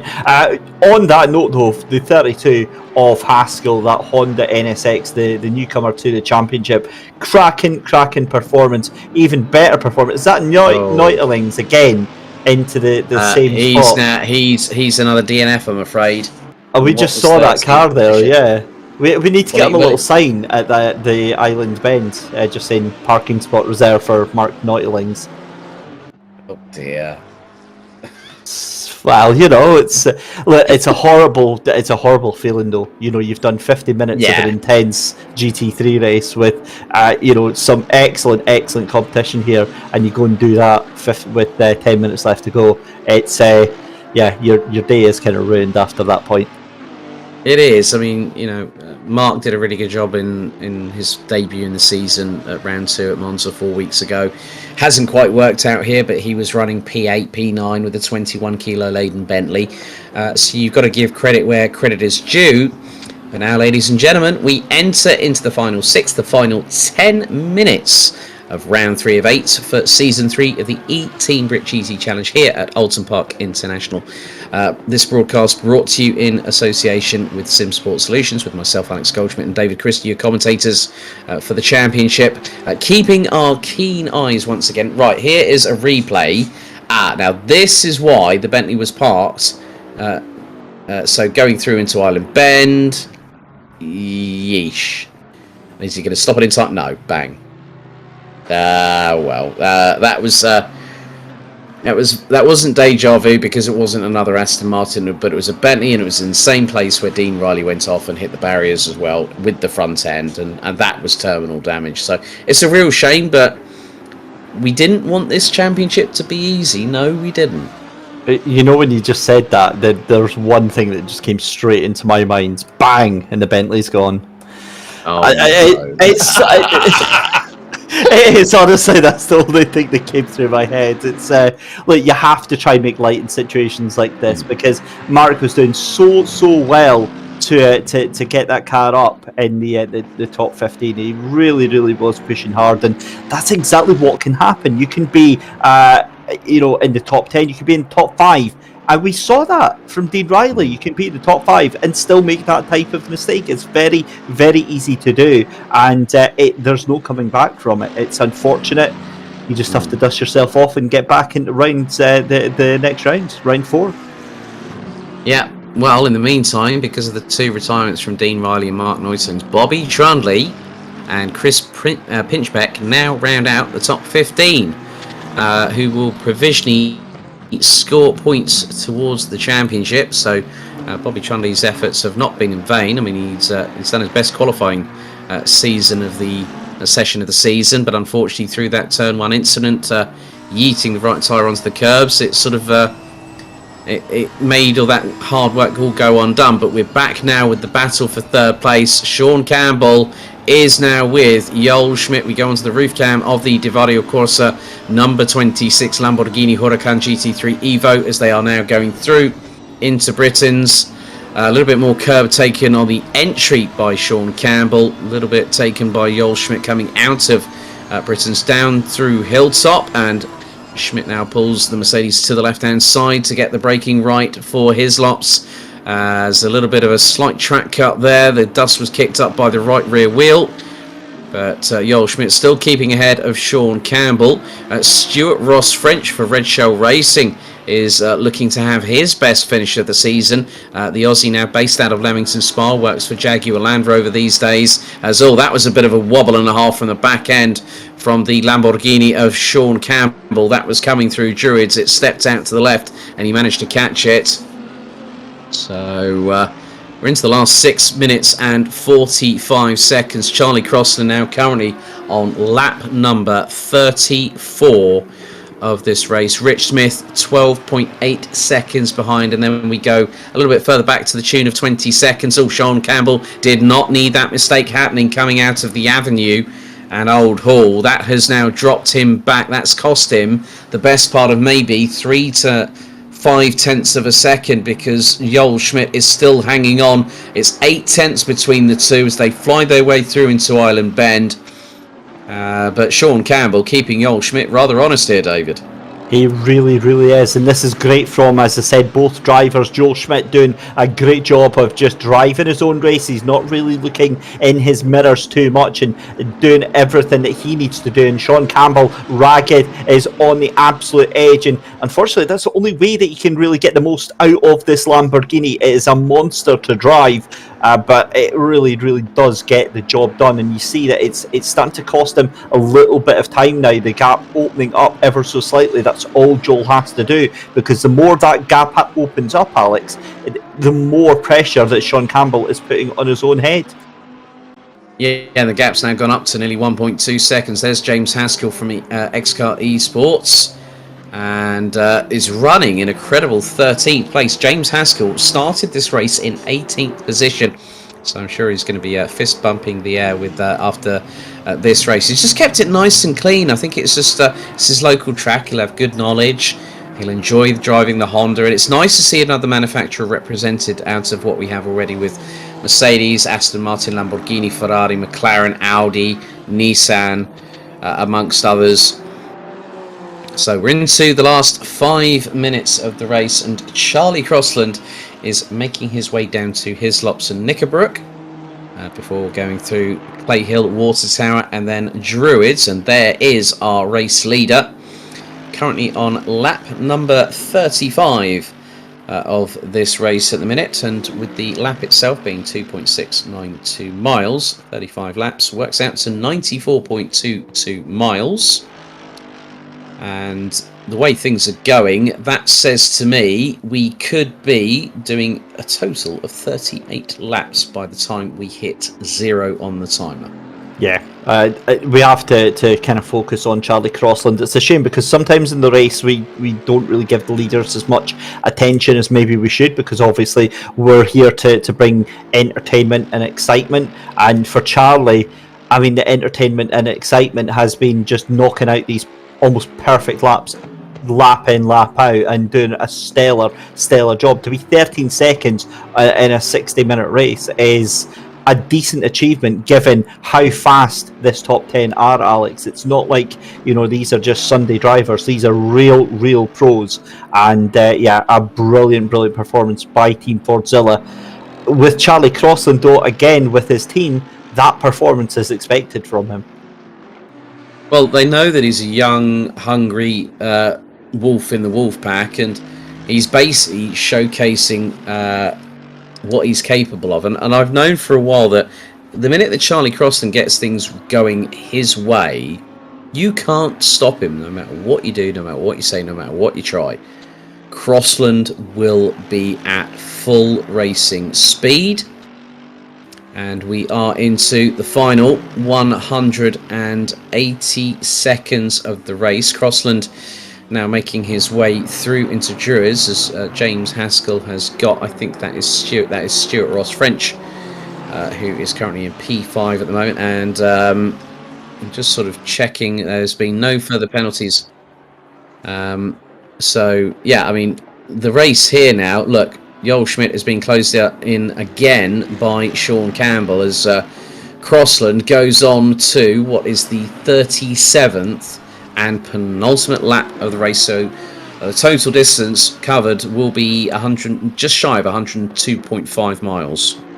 Yeah, so here we go. This is now crunch time. To be honest, for Sean Campbell, I think the day is done. I think Joel Schmidt has got the ability and the talent to hold on for at least another lap here onto this one. He's not really succumbed to the pressure or the harassment that Sean Campbell has been putting onto him. So Joel Schmidt, I think, will be comfortable in that third place. But Rich Smith in second place as well. He's kind of in no man's land, isn't he? He's really, so far ahead of Joel Schmidt and Sean Campbell, but 15 seconds behind Charlie Crossland. I think that is going to be our podium now. Yeah, I have the exact same feeling there, David, because we are fast approaching the last 90 seconds of what has been an interesting race. Well, the start was mental, to say the very least, because we had cars everywhere. It kind of reminded me, David, you remember when we did Sprint Cup Season 3 of the Sim Grid together, and we were at Wet Snetterton, and everything just went like that. It reminded me of that particular incident on the first lap going through into Turn 1. Absolutely, it's almost a spot-on comparison, really, as we see Charlie Crossland coming out of the final corner to start the final lap of the race. Yeah, this is going to be awesome. Charlie's done a brilliant job, and I mean, what more can you say about Fordzilla? The preparation that they go into for these races it's just incredible, isn't it, Alex? It is indeed, and the thing is that the Fordzilla have only been operating as an entity within the sim racing world over the last 12 months. They've got teams in Germany, Spain, France, Italy, here in the UK, and Charlie Crossland is one of the many talents within the UK team that have really showcased what they are capable of. And we're seeing here that Campbell is half a second away from Schmidt, as the timer now is very close to striking zero for the third time out of 8. And as these two make their way through to Island Bend, timer hits 0. And Charlie Crossland is now making his way around the back part of the circuit. Sean Campbell is looking closer. Oh, he was close there, going through the apex of Shell Oil's corner. Now it is the run to Britain's, as Crossland now makes his way through Druids for what is the 38th and final time. And it's all about keeping it together through Britain's for the 2 over third place, which is Schmidt versus Campbell. But out of Deer Leap, it is going to be 3 from 3 as Team Fordzilla, as very own Charlie Crossland, takes the victory here at Oulton Park and gets the back end out sideways from left to right. Second position, it is going to be the number 76 of Simsport Solutions Rouge's very own Rich Smith. A great fight from him, but it is the battle for third position. They are about to come through into Lodge Corner. It was from hero to heartbreak, at Monza, but out of the final corner through Deer Leap. It's going to be a run to the line. Sean Campbell loses traction, and that gives Joel Schmidt a third place on the rostrum here at Oulton Park, and they were covered by just under 4/10. Stuart Ross French, his best result of the season in P5, and the number 28 Red Shell Racing Aston Martin. Simsport Racing's Kieran Vidago comes through in 6th place, ahead of Robbie Stapleford from Zansho. Simsport 2, another solid position for the young ace in the 81 McLaren. David Simon brings it home. It is going to be 3 of the Team Fordzilla blue and orange cars that will make it home. Unfortunately, retirement for race 2 winner at Monza, Dominik Alvarez. But David Simon, the number 64, comes out of the final corner through Deer Leap and will take that place. Ben Brown, 10-second penalty in all, is a top 10 finish for him. Paolo Tempera takes his first top 10 finish of the season.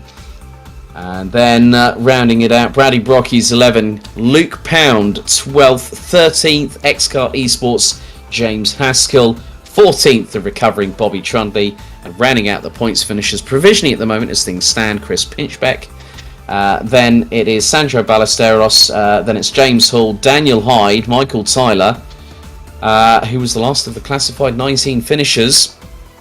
And effectively, what that means is that we have an extended championship lead, and Charlie Crossland continues to lead as we head to Mount Panorama in 4 weeks' time, David. Yeah, a brilliant effort there, and really looking forward to heading to that next race. But I mean, talking about tonight, Charlie Crossland, that was a start to finish, a flawless performance for them.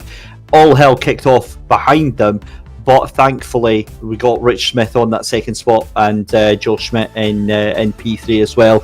I think Joe will be a little bit relieved to take that from Sean Campbell, but realistically I think Sean other than a dive, I think Sean was going to have to take that 4th place.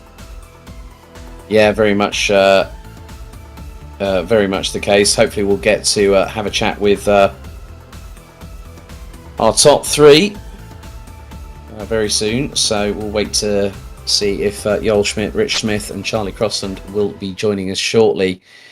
And all right, okay, on cue, let's see if we can... We'll start with our 3rd place driver after what has been an enthralling 38-lap race. Let's see if we can bring in the number 74 of Joel Schmidt, who managed to keep ahead of Sean Campbell right up until the end of the race. It looks like we've also got Rich Smith in there in the waiting for interview room as well.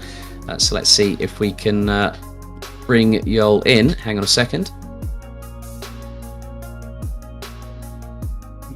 Well, Joel Schmidt, after what was a difficult race back at Monza, firstly, congratulations, third place here at Oulton Park, but a really good battle between yourself and Sean in the dying stages. Oh yeah, thank you. Finally a good result after those 2 difficult rounds, rather said. God damn. I mean, so eloquently put there. Yeah, like this race, I thought I threw it away after minute 45 because in the 3rd to last corner I went a bit too wide on the curb and for some reason the back stepped out. That never happened to me and I lapped this track a lot, which meant I swerved off to the right, hit the wall and had 28 seconds of damage. And I had to fend 2 really fast guys off and holy shit. Well, at least that training, the lap of the Nordschleife you did at the ADAC Sim Racing Expo this past weekend came into a bit of a helping hand, didn't it, really? Absolutely. Absolutely. Like, yeah, but I think, yeah, like you say, it's a big sigh of relief, but Dominik had a drama at Kyalami, and then this race the same thing happened. Yeah, I'm not sure what happened. Was it again in turn 1, lap 1? Because when I went into the first corner, I just saw a huge GTR in the mirror sideways, which doesn't mean like something good. And was he involved in that or what? Well, Dominik started in 10th, and we're just having a look at the replay at the moment. And effectively, yeah, the thing was, we found, now there has been a post-race penalty, I've just been informed, that Ben Brown has been given for avoidable contact on 4.45, so that could change the points, but not by much. It drops into 10th position, but yeah, looks like Joel was hit from behind. Dominik was hit from behind because it was Bobby Trundley. Went over the curbs, right rear tyre went skyward. He then literally span himself around and it just concertinaed behind. And I think Dominik just got caught up in the crossfire. And I think he got a tag from another Mercedes from behind. So his race was abrupted. I don't think it was just him. There were a couple of other drivers because as soon as Bobby Trundley went off the track, it just sort of caused havoc behind. And, the likes of yourself and Sean and Charlie and Rich were able to get away and just have your own great battles. But really good to see you soak up the pressure and well done for tonight. I know it's going to be an interesting one at Mount Panorama in 4 weeks, isn't it? Oh god, no way. Next week is Mount Panorama. I didn't check the calendar. Next month, yeah. I mean next month, yeah, of course. Which means I will get like a weight penalty, right? Yeah, your car will have 57 kilos on that Mercedes, but you at least you won't have to feel sorry for Charlie because he's going to have a full 75. I guess he's still going to be up there. Indeed. Oh, but Joel Schmidt, well done, congratulations for tonight, 3rd place, and we'll see you in 4 weeks at Mount Panorama. Well done. Yeah, thank you. Well, good to hear the sigh of relief there from Joel Schmidt there, David. But I'm going to hand the next one over to you because it's not just 2nd place. This time around, we don't have the race winner taking the fastest lap. It is Rich Smith from Simsport Solutions. So let's see if we can drag him up. Hang on a second, and I'll hand it over to you. Excellent stuff. Thank you very much, Rich Smith. 2nd place. Congratulations. That was a a difficult race. You were kind of in no man's land. You were well clear of third place, but Charlie Crossland just off into the distance. What was it like on the first lap for you? Yeah, I mean, fortunately, this has been the first lap I've had of these eTeam BRIT races that without incident. So it was nice to get a clean start, just dropping behind Charlie. I knew he was going to set a good pace, and I knew unless he made a mistake, he was going to be impossible to overtake. So I just thought I'd sit tight on him. Just sort of sat within a second or two with him for first 10 minutes, I guess, and then I made a mistake coming out of Knickerbrook. Put myself into the wall, dropped me back quite a bit, picked up 10 seconds of damage, but fortunately didn't seem to have too much of an effect on the car, to be fair. I think it was more bodywork than aero, so I cracked on regardless, and the lap times stayed pretty good throughout the stints, so I was quite happy with the outcome, really. So, given your history with Turn 1 hijinks, be honest with us. How big was the grin on your face when you saw that in your mirror? Yeah, I think unfortunately I did see a bit of trouble unfold in my mirror, and I noticed I got a pretty good start considering the Aston is so bad off the line on starts. It usually gets swamped by everything behind, but fortunately I think I just got a slight jump on Joel, who was in third, and it managed to allow me to drop in behind Charlie, and I thought, if I could just get around that first corner without being side by side, I've got half a chance here. And fortunately I did, and once we sort of done that, we sort of went in formation for a few laps, and the nerves settled and I can get into a bit of a rhythm with the track. And talking of the track, Rich, I mean, it's one of those weird ones on the calendar where you just do not get an opportunity to switch off, isn't it? There's like maybe 2 straights where you get a little bit of respite, but everything else you have to be totally focused, don't you? Yeah, absolutely. It's a complete rhythm track. You just find the flow. You find your pedal work and your steering inputs, and you just find a nice rhythm with it. And you can sort of juggle within sort of half a second of lap times when you get it. You sort of nail it down and you get it right.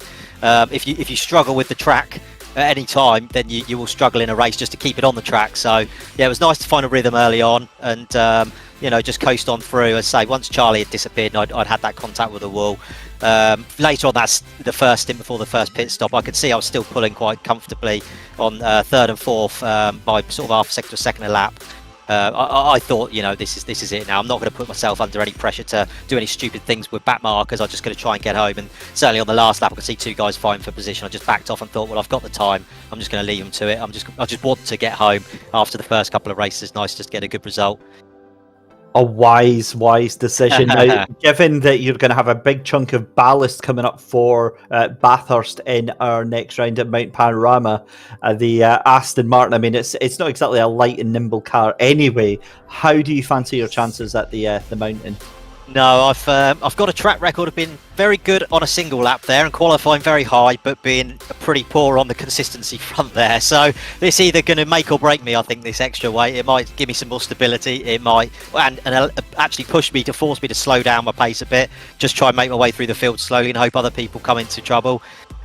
Or it's just going to be unmanageable and I'm just going to end up putting it in the wall after 2 laps. So we shall see. It's to be determined, but I'm looking forward to it. I look forward to the challenge of it, and fingers crossed we can find some points somewhere. Well, Rich, both me and Alex will have the virtual deck chair out trackside for you if you do decide to retire out. But on behalf of us, thank you very much for joining us, and congratulations on second place. Thanks very much, guys. Cheers. And also, Rich, one more thing before you do skedaddle. You are the driver with the fastest lap of the race, 1 minute 33.354, which means that you get a set of IMB Racewear eTeam BRIT racing gloves that will be winging their way to you once our championship coordinator has been in touch. So well done on that one today, mate. Oh, thanks very much, guys. I appreciate that. It's fantastic.